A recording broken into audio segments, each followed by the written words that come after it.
My husband and his sister accused me of cheating at my pregnancy party, so I exposed their $100,000 secret. And shattered their perfect facade. I'm 29, married to my husband, Jake, who's 34. We've been together for 8 years and have a 6-year-old son. Both of us work, but Jake has always been the one to handle our finances. I trusted him with that because he seemed to have a good grip on our financial situation, and I was more focused on my family and career. Everything seemed fine until recently when his sister Megan moved in with us after what she described as a messy breakup with her partner Tom. Megan was clearly upset and I wanted to be supportive. So I never questioned her story. I was more concerned with making sure she felt welcomed and comfortable in our home, and I put all my efforts into making sure that she recovers from this horrible breakup. But what happened at my pregnancy announcement party just flipped a switch in my head. We had gathered close family and friends to share the news of our new baby. The house was filled with laughter and everyone was excited. I had spent days planning this event, making sure every detail was perfect, from the decorations to the food. It was supposed to be one of the happiest moments of our lives, a memory we could look back on with joy. As I stood in the living room, ready to make the announcement, Jake and Megan exchanged a look that I didn't quite understand at the time. I brushed it off, thinking they were just excited or nervous about the news. But just as I started to share our big news, the atmosphere shifted. Jake and Megan stepped forward and the room fell silent as they abruptly interrupted me. Without any warning, Jake and Megan came to me and started asking, how could I do this? For a second, I just laughed because I thought it was some joke. But after a while, the reality struck me. They were accusing me of cheating. The words hit me like a ton of bricks. They claimed they had evidence, something undeniable, something that proved I had betrayed Jake and our family. My heart pounded in my chest as they laid out their accusations in front of everyone. It was like a bad dream, surreal and terrifying. Nothing made sense. They were just saying random words or not explaining even a single thing. I was simply lost. The guests were stunned. Their expressions shifted from joy to confusion and disbelief. I could feel their eyes on me, judging, questioning. Jake and Megan sounded so convincing and so final that I think everybody assumed I was guilty. I stood there frozen, trying to process what was happening. I kept searching their faces, hoping to see some sign that this was a joke or a mistake. But there was nothing. They were serious. And the more they talked, the more isolated I felt. It wasn't just the shock of the accusations. It was the way they were delivered. So cold, so calculated. They had planned this, rehearsed it, and now they were executing it in front of my friends and family. How could they accuse me of something so terrible without a shred of evidence? What was the point of this? The more I questioned, the more they doubled down, as if my confusion and pain were proof of my guilt. The people I trusted most were turning on me in the most public, humiliating way. After Jake was done shouting, he stormed out of the room, leaving a stunned silence in his wake. I just stood there, my heart racing, trying to comprehend what had just happened. The guests, clearly uncomfortable and unsure of what to do, began to murmur amongst themselves. It must have been so awkward for them caught in the middle of such a personal and public spectacle. Slowly, one by one, they started to leave, offering awkward glances and half-hearted goodbyes. I couldn't blame them. They didn't know what to believe, and I didn't have the strength to explain. I wanted to ask Megan what all of this was about, to demand some sort of explanation. But before I could even gather my thoughts, she rushed out of the house with her mom, not sparing me a single glance. I felt completely abandoned. The walls of the house that once felt like a home were closing in on me. The place that had been filled with laughter and love just moments ago now felt cold and suffocating. I couldn't stay there for another second. With tears streaming down my face, I quickly packed a bag, grabbed my son, and left. I didn't know where to go, so I just drove aimlessly until I ended up at a small hotel on the edge of town. It was far enough away from everything that I could breathe again, but close enough that I could still feel the weight of what had happened pressing down on me. I checked in under a different name, hoping to keep a low profile. I didn't want to face anyone, my friends, my family, because in their eyes, I was a cheater, and I had no way to prove otherwise. My mind kept replaying the events of the evening, trying to make sense of Jake and Megan's actions, but nothing added up. How could they do this to me? What had I done to deserve such a cruel and humiliating attack? The next day, as I sat in the hotel room trying to keep myself together for the sake of my son, there was a knock on the door. And there they were, Jake and Megan. Somehow, they had found me. It must have been through my dad. He was the only one who knew where I was. I didn't even have time to process how they had tracked me down before they started talking. Through their apologies, they claimed that the whole thing was just a prank. They said they never meant for it to go so far, that they thought it would be funny or that it was some twisted way to test my loyalty to Jake. The more they talked, the more absurd and infuriating their excuses became. A prank. They had humiliated me in front of everyone we knew, turned my world upside down, and they expected me to believe it was all a joke. But as they continued to beg for my forgiveness, something clicked. Their desperation wasn't just about the prank itself. It was about what I had started to uncover after the party. I recently had been checking our savings and finances just to make sure we had enough to adjust to our new baby in the family, and I found a big hole in our savings. It wasn't just a small discrepancy either. Thousands of dollars were missing and it didn't make any sense. I also noticed that our credit card balance had been growing and the due fees were piling up. We always paid off our balance in full every month. So, this was completely out of character for us. My biggest question was, where was this lump sum of money going? I brought it up to Jake asking for the credit card bills to understand what was going on, but he got really defensive and instead of explaining, he turned it around on me, questioning whether I trusted him. He made it seem like my concern was an attack on his integrity, which only made me more suspicious. I decided not to push the issue further at that moment, but the whole situation didn't sit right with me. To make matters worse, Megan came to me later out of the blue, telling me that I should never doubt Jake, that he was one in a million, and that I was lucky to have him. It was strange and unsolicited, almost as if she knew about the conversation I had with Jake and wanted to reinforce his narrative. All of this irked me and made me even more uneasy. So, I started keeping an eye on our bank statements and financial records more closely. As I combed through our accounts, I discovered something alarming. Jake had been transferring money to Megan. The transactions were disguised as harmless payments, but the amounts were too large and too frequent to ignore. He had been slowly siphoning off money from our savings and funneling it to Megan's account. The timeline of these transfers coincided with when Megan had supposedly moved in with us after her breakup, which now seemed more like a cover story than the truth. At first, I couldn't believe what I was seeing. Jake had always handled our finances, and I had trusted him implicitly. But now, it was clear that he had been hiding things from me, big things. The missing money, the unpaid credit card bill, Megan's sudden appearance in our home. It all started to make sense, but not in the way I had hoped. I realized that Jake and Megan had concocted this whole story to distract me from their real activities. Megan wasn't just staying with us because she was heartbroken. She was hiding from the consequences of her actions. The money Jake was sending her wasn't a loan or a gift. It was a part of a larger scheme to cover up her embezzlement from the business she had run with Tom. As this all clicked into place, I knew I couldn't stay silent. Jake and Megan had tried to manipulate me with their so-called prank at the pregnancy announcement party, hoping to throw me off the scent of their dirty business. But instead of deterring me, it had only made me more determined to uncover the truth. Now at the hotel, Jake and Megan were in full panic mode, desperately trying to convince me that the accusations at the party were just a joke, a poorly thought out prank that had gone too far. But I saw through their lies. I knew now what they were really afraid of, that I had figured out their scheme, and that I wasn't going to let them get away with it. They pleaded with me to forgive them, to keep this all between us, but I was done playing their game. I told them everything I had discovered, how I knew about the money transfers, how I had pieced together Megan's lies, and how their so-called prank had only served to expose the depth of their betrayal, and their faces turned to ashen as they realized I wasn't just bluffing. I told them that I was going to expose everything to our friends and families. I didn't tell them about this, but if necessary, I would also let the authorities know. This wasn't just about the money. It was about the trust they had broken and the lengths they had gone to deceive everyone around them. They had used me, manipulated me, and now it was their turn to face the consequences. I could tell that they were now genuinely concerned about what I knew.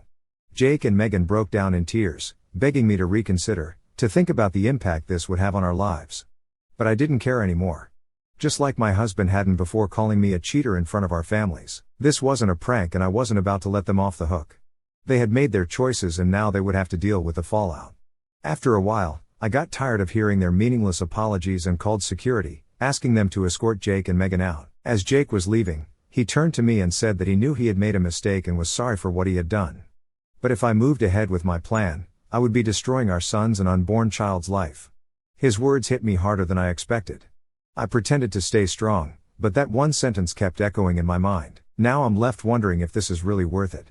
If I move ahead with exposing my husband and sister-in-law, it would almost certainly lead to divorce, and our family would be broken beyond repair.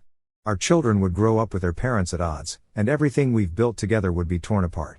That's why I want you guys to guide me. Ida, for wanting to expose my husband and sister-in-law after their so-called prank, even if it means potentially destroying my family. There were many questions regarding what exactly was the dirty business that my husband and my sister-in-law were involved in.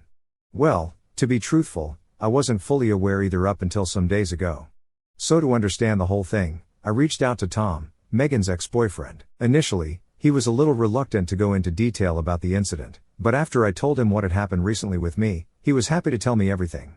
The dirty business I uncovered was a complex web of financial fraud and deceit that had been going on for months, right under my nose. As I dug deeper into our finances and Megan's past, a disturbing picture began to emerge. It all started with Megan's supposed messy breakup that led her to move in with us. In reality, there was no breakup at all, at least not in the romantic sense. Megan had been running a small business with her partner, Tom. Over the course of several months, she and Jake had been systematically embezzling funds from the company, siphoning off small amounts at first, then growing bolder as time went on. When Tom finally discovered the discrepancies in their accounts, Megan panicked. Instead of owning up to her actions, she turned to Jake for help. My husband, ever the protective older brother, made the fateful decision to assist her in covering up the crime. Jake's role in this scheme was far more involved than I could have imagined. He helped Megan launder the stolen money through our personal accounts. They set up a series of complex transfers, moving funds between multiple accounts to obscure their origin. Jake, who had always handled our finances, was able to hide these transactions from me for months. The amounts involved were staggering. Over $100,000 had been embezzled from Tom's business, and all of it had passed through our accounts. At some point, Jake had been using his knowledge of financial system to create a paper trail that would be difficult for anyone to follow. But their deception went beyond just hiding money. They fabricated an entire narrative about Megan's life to explain her sudden presence in our home, the story of her bad breakup, her emotional distress, and her need for family support. It was all a carefully constructed lie designed to prevent anyone from looking too closely at the real reason she had left her old life behind. As I pieced together the timeline, I realized that their scheme had been unraveling in the weeks leading up to my pregnancy announcement. My increased interest in our finances as we prepared for a baby had made Jake nervous. Megan too was feeling the pressure as Tom had begun making noise about involving authorities if she didn't return the money. Their prank at my pregnancy announcement party was a desperate attempt to create a distraction. They hoped that by causing a scene and putting me on the defensive, they could buy themselves more time to cover their tracks. It was a cruel and calculated move, using what should have been one of the happiest moments of my life as a smokescreen for their crimes. The more I uncovered, the more I realized how deep their deception ran. They had lied to me, to our families, to Tom, and to everyone around us. They had abused my trust, used our home as a base for their illegal activities, and potentially put our future and the future of our unborn child at risk. This wasn't just a simple case of poor judgment or a momentary lapse in ethics. It was a carefully planned campaign of fraud and manipulation that had been going on for the better part of a year. The two people I trusted most in the world had been living double lives, presenting a facade of normality while engaging in criminal activities behind the scenes.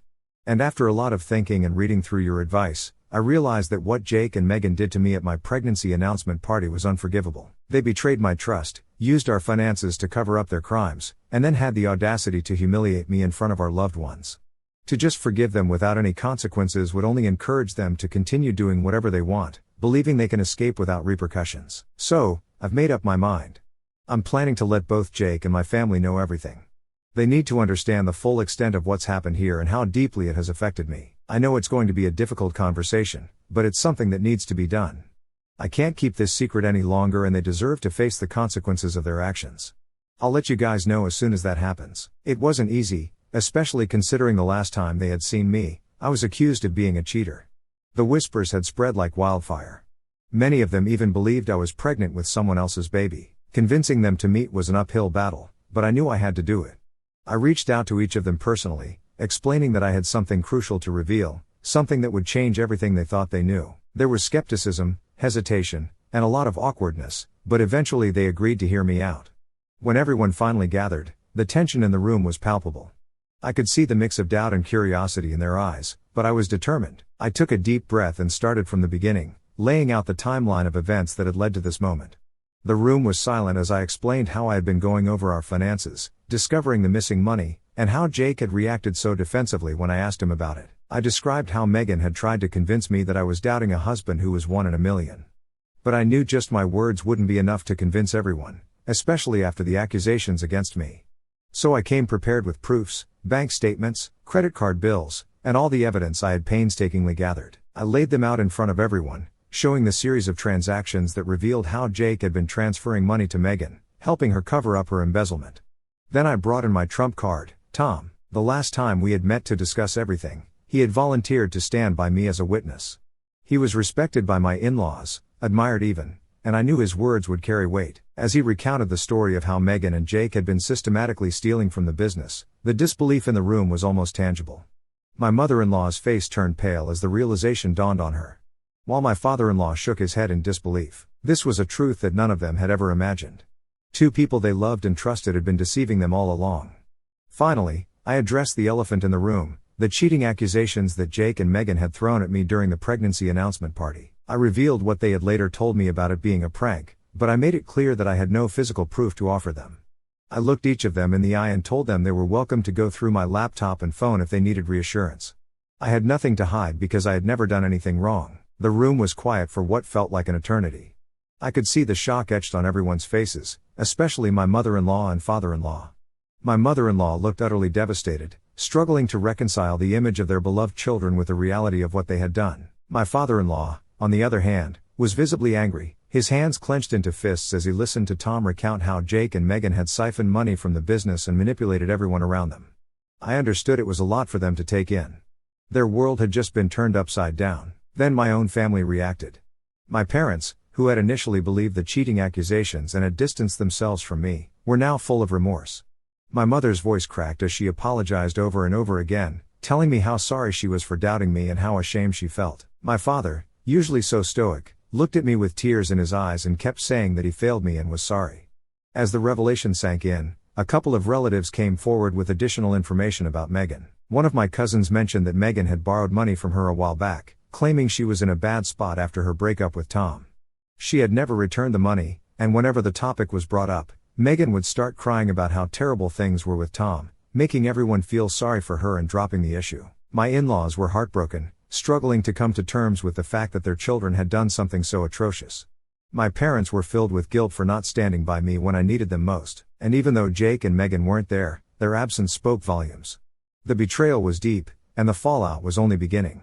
I could see the pain in everyone's eyes, but I knew I had done the right thing. Jake and Megan had manipulated everyone around them for too long, believing they could escape without consequences. This was no longer about saving face or keeping up appearances. It was about making sure that they faced the repercussions of their actions. I am pretty sure that when Jake and Megan hear about this, they will have a wild reaction, but there is way too much to care about and I cannot keep all this burden on my shoulders for long. For now, I feel a sense of relief knowing that my family knows the truth. Hopefully, things will get better in the future. Whatever happens next, you guys will be the first ones to know. After everything that went down, my parents asked me to come and stay with them. They insisted it was because they didn't want to miss the opportunity to take care of my son and the baby on the way, but I know part of it is due to the guilt they felt for not believing me initially. Regardless, I decided to accept their offer. It's been comforting to be back home, especially since I'm pregnant and constantly moving from one place to another isn't ideal. Being in one place, surrounded by people who genuinely care for me, has been a relief, even if it's just temporary. Despite the relative peace I found here, Jake and Megan have continued to reach out, though for very different reasons. Jake's been on a never-ending apology tour since the truth came out. When he first learned that I had exposed him and Megan to our families, he was a bit angry, but he quickly shifted back to his apologetic tone. It's like he's caught between wanting to express his remorse and feeling betrayed that I brought everything to light. He keeps saying he wants to meet our son, and I know I should probably let them see each other, but honestly, I just don't have the emotional energy right now. The events of the past few days have taken a toll on me physically and mentally. I've explained this to Jake, but he seems to think I'm purposely avoiding him. Maybe I am, but after everything that's happened, can you really blame me? He's tried to visit several times, but I've asked my parents to keep him away for now. I just can't face him yet. Every time I think about the betrayal, the lies, and how easily he could have ruined my life with his accusations and deceit, I feel sick. Yet, part of me wonders if there's any way we could ever come back from this. Not as a couple, but at least as co-parents. But then again, how could I ever trust him again? Megan, on the other hand, has been nothing short of a nightmare. After the whole revelation to the family, she's made it a point to bombard me with texts and voicemails filled with every slur and insult imaginable. I suspect that some of our relatives filled her in on everything, especially the part where I involved Tom. She's absolutely enraged about that. But what did she expect? They left me with no other choice. I had to protect myself and expose the truth, even if it meant dragging out all their dirty laundry. As much as I've tried to shield my son from all the drama, I can't deny that it's affected him, too. He was there when Jake and Megan accused me of cheating at the pregnancy announcement party, so he's aware that something's not right. Even though I've done my best to keep him out of it, It breaks my heart every time he asks where his dad is and why he isn't visiting. I've been telling him that Jake is on a business trip and will be back soon. But I know this lie can only last so long. I don't want to paint Jake as the villain, at least not in front of our son. He doesn't deserve to be caught in the middle of this mess, and I want to protect him from the harsh reality as much as I can. All of this has left me questioning my next steps, especially when it comes to the divorce. After everything Jake has done, I don't trust him at all. Every time I think about our future together, all I can see are the lies, the betrayal, and the pain he's caused. But then I think about our children, and that's when I start to get cold feet. My son already knows his father, and if I go through with a divorce, my unborn baby might never get the chance to know theirs. The thought of that is terrifying. I'm caught between wanting to break free from this toxic situation and the fear of what it would mean for my children's future. The idea of being a single mom is daunting, especially with a new baby on the way. I don't want to be tied to Jake for the rest of my life, but I also don't want to make a decision that I'll regret. Divorce seems like the only logical step, but the thought of going through with it scares me. What if it's the wrong choice? What if my kids suffer because of it? At the end of the day, I know I need to think about what's best for my children and myself. Jake's betrayal isn't something I can just forgive and forget. And Megan's continued harassment only solidifies my resolve, but making the final decision still feels overwhelming. I'm taking it day by day, trying to focus on the positives. Being back home with my parents, having their support, and knowing that I'm doing what I can to protect my son and my unborn baby. Thank you all for your advice and support. It's been a lifeline for me during this difficult time. I'm still trying to figure out the best path forward, but knowing that I have a community of people who understand and care means the world to me. Until then, I'll be taking it one step at a time, hoping that I find the strength to make the right decisions for my family. See you soon, Reddit. A few days ago, I invited Jake over to see our son. It was the first time we'd been in the same room since everything went down, and I knew it was the right moment to break the news. When I told him about my decision, he did what he's been doing this whole time. He apologized, said he could change, and insisted that we could work things out. But I knew that staying with him would only lead to more pain in the future. It wouldn't be good for my kids to grow up in an environment filled with mistrust and resentment. So, I made it clear that the divorce was happening, but I assured him that he would still be able to see our son regularly without any issues. As for Megan, I've let her know through our relatives that if she continues with her harassment, this matter could easily escalate into a court case. I reminded her that this wouldn't be a good look on her at all, given everything that's already come to light. Ever since then, the messages have stopped and I've finally been able to have some peace. I finally feel like I can breathe and have a sense of closure. I know this isn't the end. There's still a long road ahead, but at least the path forward is a bit clearer now. I'm focusing on myself, my son, and the baby on the way, and that's what truly matters.